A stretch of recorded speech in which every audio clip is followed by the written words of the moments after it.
مبدئيا كده لو ما قدرتش تكمل الحلقة دي للآخر يبقى انت عندك مشكلة. لو قاعد بتفرك ومش قاعد على بعضك وعايز تجري بسرعة تشوف فيديو تاني يبقى انت عندك مشكلة. لو بتتفرج عليا ومش مركز في كل كلمة او كل معلومة بقولها ومشتت وتركيزك في ذمة الله، اكيد انت عارف مش هقول ولا اقول لك، يبقى انت برضو عندك مشكلة. مشكلة ما تقول يا عمنا ايه هي المشكلة؟ المشكلة دي يا سيدي اسمها تعفن الدماغ، وانا دوري هنا اخلصك من المشكلة دي. لو كملت حلقتنا الجميلة دي هتخلص من المشكلة دي. احنا هنا مش بس بنتكلم عن التركيز، احنا بنسأل سؤال مهم، هو ايه اللي خلانا مش قادرين نكمل حتى فيديو 60 ثانية؟ ليه بقينا نحس بملل من كل حاجة حوالينا؟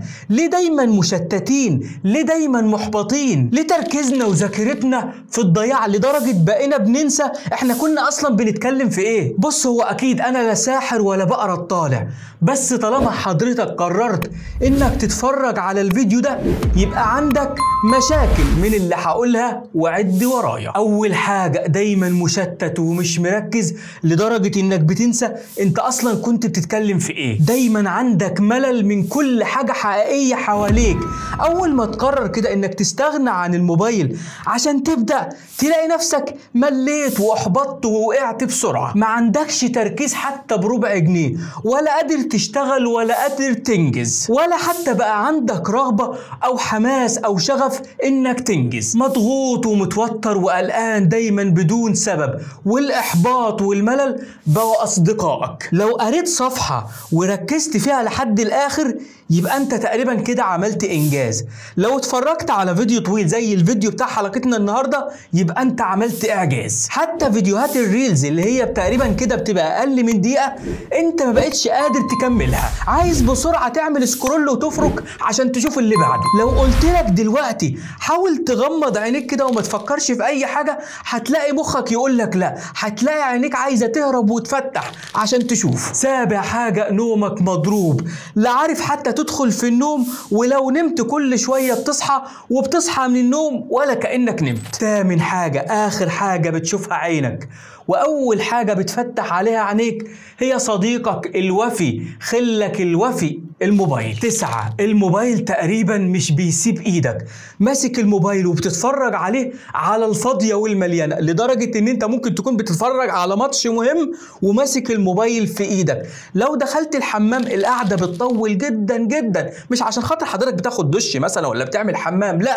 عشان الفرجة حلوة، مش قادر تسيب المقاطع دي وتطلع تجري. تروح فين؟ ما المتعة موجودة هنا. لو بتعاني من الأعراض دي أو جزء منها يبقى أنت حرفيا وقعت في مشكلة كبيرة بتسرق عمرك، بتسرق حياتك، بتسرق إنجازاتك. مشكلة اسمها تعفن الدماغ. يعني معنى كلامك كده إن أنا دماغي عفنت، لو فتحت الطاسة دي هشم ريحة وحشة؟ عارف أنت المثل اللي بيقول لك والله ده ميت بس مش معفن؟ هو بالظبط كده، هو مخك معفنش بالمعنى الطبي، بالمعنى الحرفي، لكن تقدر تقول عليها عبارة عن حالة دخل فيها مخك نتيجة للتحفيز السريع، للتحفيز السطحي، للتحفيز المستمر. بمنتهى البساطة مخك اتعرض لمحتوى سطحي وقصير لفترات طويلة، فده عمل في مخك 3 حاجات مهمين جدا. أول حاجة إن المادة الرمادية اللي موجودة في مخك وموجودة في الحبل الشوكي بتاعك بتقل، عمالة تنكمش وبتقل، ودي يا سيدي عبارة عن نسيج عصبي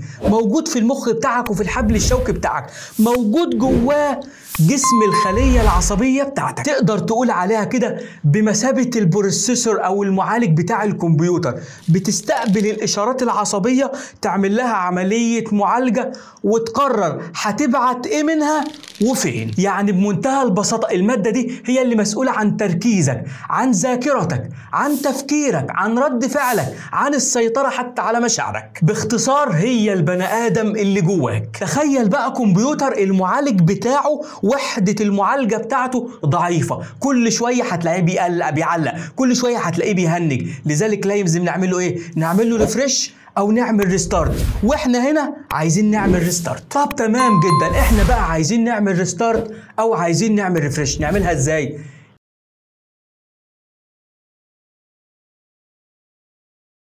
عشان نعرف ازاي هنعالج المشكلة لازم الاول نعرف ايه المشكلة، نحط ايدنا كويس على اساس المشكلة.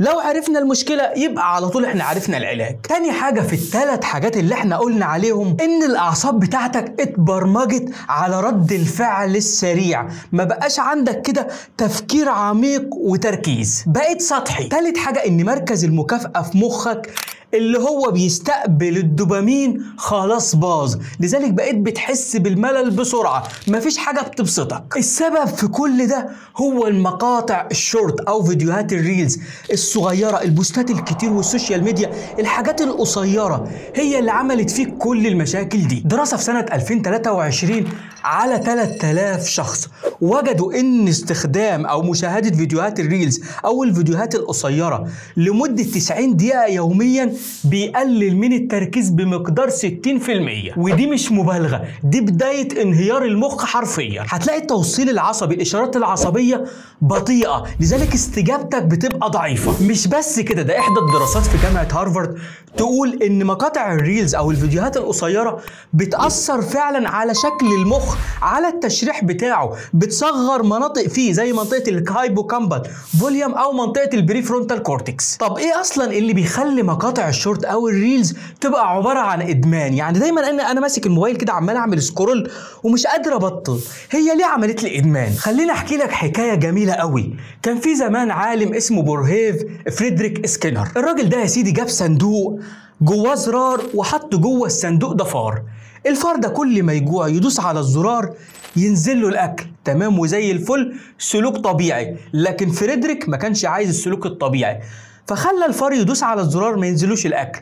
مرة ينزل الاكل، مرتين ما ينزلش، كل شوية يغير ويبدل حاجة عشوائية. مع الوقت الفار اتحول لآلة، بقى يدوس على الزرار بسبب وبدون سبب. الفار بقى مدمن على الإحساس نفسه مش الأكل، لأن كل مرة كان بينزل فيها الأكل كان بيحس بسعادة، يفرز عنده حاجة اسمها الدوبامين، هرمون السعادة. مقاطع الريلز أو الشورتس عملت فيك كده بالظبط، خلتك أنت الفار والصندوق ده عبارة عن الموبايل. اللي بيحصل كل مرة بتشوف فيها مقطع ريلز إنك بتحس بسعادة، سعادة سريعة، كل ما تغير تحس بسعادة تاني، لدرجة إن السوشيال ميديا نفسها فهمتك، بقت تحط لك مقطع جميل جدا وبعد واحد نص ونص، بعد واحد نص ونص، لذلك انت عمال تتصفح نفسك تجيب واحد تاني يديك سعادة اكتر، فتفضل شغال طول الليل او طول النهار عمال تعمل سكرول عشان مستني جرعة الدوبامين، جرعة السعادة. مع الوقت خلاص مخك اتعود على جرعات الدوبامين والسعادة العالية واللي بتيجي بسرعة وبسهولة.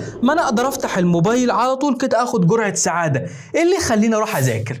ايه اللي يخليني اروح اتفرج على فيديو كده طويل فيه معلومات فعلا استفيد منه؟ ايه اللي يخليني اركز في محاضرة؟ فتلاقي نفسك مع الوقت ابتديت تمل من كل حاجة حقيقية في حياتك، ما بقتش تستمتع بالصلاة، ما بقتش قادر تذاكر ولا تفكر حتى في مذاكرة. يقول العلماء انك لو وصلت للمرحلة دي حصل لك حاجة اسمها دوبامين اكزوستنج او ارهاق الدوبامين. مش بس احنا ككبار، ده حتى الاطفال. انت متخيل طفل لما يقعد طول اليوم يتفرج على 400 فيديو قصير مليانين بقى مشاعر متضاربة، مرة زعل، مرة فرحة، مرة بكا، وساعات كمان مرة تكون قلة أدب. أنت متخيل الشخص ده أو الطفل ده شخصيته هتبقى عاملة إزاي؟ مخه هيبقى عامل إزاي؟ هل هيقدر يذاكر بعد كده؟ لدرجة تلاقي الطفل خلاص ما بقاش عنده إبداع، مش عايز يعمل حاجات معقدة، بقى عايز الحاجات البسيطة والسريعة. دراسة على حوالي 2500 طفل وجدت الدراسة إن الأطفال اللي بيتعرضوا لكمية أكتر من مقاطع الشورتس أو الفيديوهات القصيرة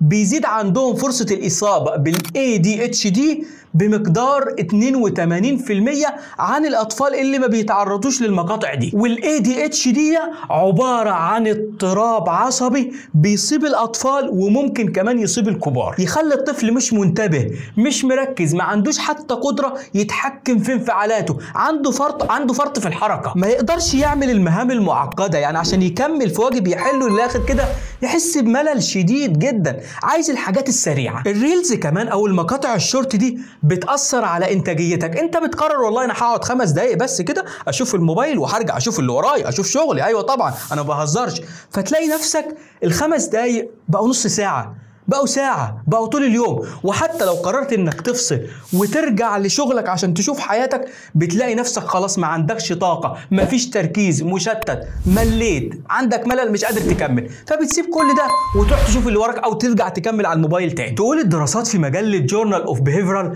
ادكشنز، عبارة عن مجلة كده مهتمة بالسلوك الانساني والحاجات اللي بندمنها من خلال السلوك. تقول المجلة دي او الدراسات دي ان الاستهلاك المبالغ فيه او المفرط في مقاطع الشورتس او مقاطع الريلز ده بيأثر على قدرتك على أداء المهام المعقدة، زي حل المشاكل، إنك تركز في شغلك، إنك تبدأ مشروع وتستمر فيه. كمان بيأثر عن رضاك عن الحياة، بتلاقي نفسك مش راضي عن حياتك، دايما محبط منها ومش قادر تستمتع حتى بالحاجات الجميلة اللي كنت بتستمتع بيها قبل كده. حتى جودة نومك، واتكلمنا قبل كده في الحلقة اللي فاتت كانت حلقة قوية جدا عن النوم. بعد ما تخلص الحلقة دي هتظهر لكم هنا، اتفرجوا عليها هتعجبكم جدا. التعرض لضوء الموبايل، الضوء الأزرق قبل ما تنام، ده بيأخر أو بيقلل من إفراز هرمون النوم الميلاتونين، الهرمون اللي بيساعدك تنام. لذلك كل ما تتفرج أكتر على مقاطع الريلز والموبايل أكتر قبل ما تنام، ده بيأثر على نومك، بيخليك تنام متأخر. وحتى لو نمت هيفضل برضو التحفيز شغال في دماغك، تلاقي دماغك كده فايق وصاحي، لكن جسمك تعبان ومرهق وعايز تنام ومش قادر تنام. وحتى لو قررت تنام، يا اما هتحلم بكوابيس او هتقوم كل شويه عشان خاطر نومك متقطع وتصحى الصبح ولا كأنك نمت. دراسه في جامعه كينجز كوليج لندن تقول الدراسه ان 89% يعني حوالي 90% من الناس اللي بيتفرجوا على مقاطع الشورتس قبل ما يناموا بتنخفض عندهم بنسبة كبيرة جدا جودة النوم، يعني ما ينامش كويس. انت ممكن فعلا تكون نايم بس مخك شغال، مخك مش بيسكت، مش بيفصل. وفي النهاية بقينا كلنا عاملين زي الفار اللي موجود في الصندوق، بس الفرق بيننا وبين الفار ان الفار ما كانش عنده اختيار، لكن انت عندك اختيار انك تفصل وترجع من جديد. الحل اكيد مش هقولك اكسر الموبايل اللي معاك، مفيش حاجة اسمها كده، لكن الحل انك تتحكم فيه، ما تسيبوش هو اللي يتحكم فيك. طب انا اعمل الموضوع ده ازاي؟ لو اول حاجة بتعملها لما بتصحى من النوم انك بتتفرج على الموبايل او تفتح الموبايل، انت كده بيحصل لك حاجة اسمها ديجيتال برين ديكي، يعني مخك بيحصل له اضمحلال او تآكل او انكماش رقمي. طول ما انت نايم مخك بيمر بموجات، عبارة عن مراحل من الموجات بتفرق ما بين النوم الخفيف والنوم العميق. اول ما تبتدي بتصحى بيبتدي يحصل انتقال من الموجات دي، من موجة سيتا لموجة ألفا لموجة بيتا. في البداية أول ما بتصحى بتكون أنت في الموجة من سيتا لألفا، موجة هادية كده، عايزة روقان كده، مخك يبقى هادي، بتبرمج نفسك وتفكر كده أنت ممكن تعمل إيه، موجة جميلة كده عايزك تبقى عميق وتفكر. بعدها يبتدي مخك يدخل في الموجة بيتا اللي هي بتقولك يلا نبتدي نشتغل. في الحالة الطبيعية مفروض يحصل انتقال بين الموجات دي بهدوء، يعني من سيتا لألفا لبيتا، تنتقل كده بهدوء. أول ما حضرتك تمسك الموبايل على طول بتنتقل من سيتا أو من ألفا لبيتا على طول، لأن حصل لك توتر، حصل لك اندفاع، وده تأثيره على المدى القصير أو المدى الطويل يحصل لك توتر عصبي. الكورتيزول يبتدي يعلى بسرعة، يرفع لك السكر بقى ويخزن لك بقى دهون ويخزن لك مية تحت الجلد ويعمل لك مشاكل كتير جدا. يبتدي كمان أنت طول النهار تبقى متلهوج، سريع، لا مش سريع إنك بتنجز يعني، لا سريع اللي هو ملهوف أو مستعجل بدل ما تكون هادي كده ومركز في كل حاجة بتعملها. يحصل لك تشويش كده على الإبداع والتفكير العميق بتاعك، لأن فترة الموجة ألفا دي لما تكون لسه صاحي دي موجة كده بتخليك إنك المفروض تركز، تبقى هادي، تتفكر بعمق أنت هتعمل إيه. بعد كده يحصل لك حاجة اسمها إدمان التحفيز المبكر، يعني أنت بتصحى الصبح كده عايز محفز سريع، عايز دوبامين بسرعة، وبالتالي أنت كل يوم بقيت في الدايرة المغلقة دي، عايز تصحى على سعادة بسرعة، تبص على الموبايل عشان تاخد دوبامين. مع الوقت يبتدي يقل التركيز عندك، يحصل لك تشتت. طب ايه الحل؟ احنا كده خلاص عرفنا المشكلة فين، طب نحلها ازاي؟ وده مربط الفرس. اول حاجة ابعد عن الحاجات القصيرة على قد ما تقدر، الفيديوهات القصيرة، البوستات السريعة ابعد عنها على قد ما تقدر. حاول ترجع لطبيعتك، ما عنديش مشكلة ممكن تتفرج على فيديو طويل، لو هتتفرج على مسلسل، على ماتش كورة، اركن الموبايل بعيد، ما تاخدش الموبايل معاك الحمام. مش اول ما تصحى مثلا كده من النوم يكون اول حاجة تمسكها الموبايل واخر حاجة تقفل عليها نوقع عينك. على الاقل قبل لما تصحى من النوم سيب الموبايل ما تبصش فيه لمده ساعه. خلي مخك ينتقل بهدوء من الموجه الفا للموجه بيتا. ارجع تاني احفظ قران او احفظ كلمات انجليزي، طور نفسك، ابتدي ارجع تاني اكتب اي حاجه، اتعلم، امسك كده كتاب كل يوم اقرا منه صفحه، اقرا كل يوم حتى لو 10 دقايق، انزل اتمشى اتحرك. مش لازم تبص للموبايل، حتى لو ما وراكش حاجه او مش عايز تعمل حاجه اركن الموبايل واقعد هادي، اقعد فكر، اقعد تامل. في المواصلات برضو انتهزها فرصه واقعد بص على الطريق، اتخانق مع الركاب مثلا على الفك، حاجه جميله، سلي نفسك بدل الموبايل. بعد ما تقدر تعمل الموضوع ده حدد للسوشيال ميديا وقت معين، نص ساعة مثلا الساعة 6، وخليها آخر اليوم عشان تبقى مكافئتك آخر اليوم، ما تخليهاش في الأول، لأن لو مخك خد المكافأة في أول اليوم طول اليوم مش هينجز حاجة. خليها في آخر اليوم، خد لك مثلا نص ساعة أو ساعة. طب هل في أعشاب ممكن تساعدني في الرحلة دي؟ لأن خلي بالك الإدمان ده لما أنت بتيجي تسيبه بيبقى الموضوع صعب. طبعا في أعشاب، بس طبعا الحلقة طولت جدا مني، فلذلك لو أنتم مهتمين فعلا بالاعشاب دي اكتبوا لي تحت، تبقى ده موضوع او يبقى ده موضوع الحلقه اللي جايه. في النهايه اللي بيحصل في مخك ده مش لحظه، دي عمليه بتبدا بانا زهقان هشوف حاجه كده بسيطه وتنتهي بانا مش قادر اعمل حاجه. تحسها عباره عن دوامه بلعتك جواه. رجع السيطره، عالج التعفن اللي حصل في دماغك. اللي بيحصل في دماغك ده مش ضعف اراده، ده خلل كيميائي متصاعد. والحل مش انك تعيش في كهف، الحل انك ترجع تدي لعقلك اللي ربنا كرمك بيه قيمته واهميته. بلاش تسطحوا وتفرجوا على حاجات تافهه طول الوقت. حتى لو في حياتك تفاهه قللها، صغرها على قد ما تقدر. ابدأ حتى لو ب10 دقايق صمت يوميا من غير ما تتكلم ولا تعمل فيهم اي حاجه وانت قاعد كده، وهتلاحظ الفرق. ولو لاحظت فرق اكتب لي تحت في الكومنت. ما تنساش وانت بتكتب الكومنت تشترك في القناه، تفعل الجرس، تعمل لكم كومنت. وبكده انتهت حلقتنا. اتمنى يا رب الحلقه فعلا تكون عجبتكم. لو ده اللي حصل ما تنسوش انكم تكتبوا لي ان احنا عايزين اكتر من المحتوى ده. وبكده خلصت حلقتنا. اشوفكم ان شاء الله الاسبوع القادم ان كان في العمر بقيه، والى ذلك الحين دمتم في رعايه الله وامنه. وبس كده، السلام عليكم.